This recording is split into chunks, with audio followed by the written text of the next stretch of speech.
This is a short talk that I wanted to share with each and every class that I take, wherever I take, about our love for literature.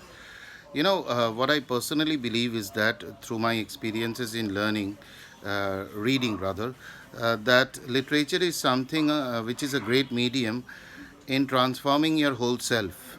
But you need not to have expectations when you pick up a story, uh, a poem maybe, or an article or a book, because uh, there's a theory called art for art's sake, which tells us that we need not to have any expectations. We should read for the joy of reading, just for the joy of reading. If you think that I'll learn something, then that learning part comes into play. And you start having expectations. So you should read without any expectations, without any preconceived notions. Secondly, it allows you to travel distant places without leaving your present position. It's the cheapest way to travel, as somebody has said, in which you are transported to not only the place of the story, that is the setting of the story, but also you are transported to, that particular time, which is a very great achievement if you are an avid reader and if you are a very, a reader who thinks from the heart. So you can be transported to that particular place. Secondly, rather thirdly, literature is something which allows you to understand the beauty of communication. It allows you to understand how to speak, the way you use your body language, the gestures, the postures, the eyeball movement, the facial expression, etc. It also helps you how to work with silence part. It helps you to understand the person with whom you are communicating, be it a single person, or be it a group.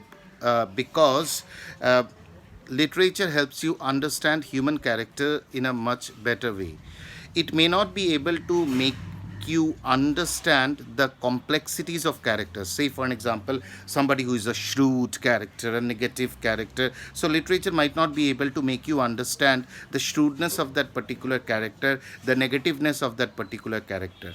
But it can make you understand how you can communicate to each type of people that exists in this planet.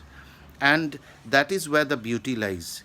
You need to fall in love with this language. I have always believed that English language is like a tree. It constantly grows and it allows birds and insects to build nests in it.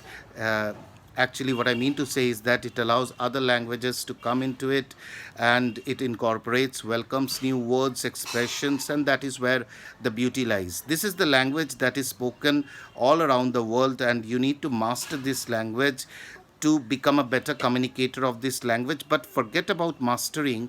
The first thing and the foremost thing and the most important thing that you need to do is, A, you need to fall in love with the language, and B, you need to fall in love with reading, and consequently will come your love for literature as well.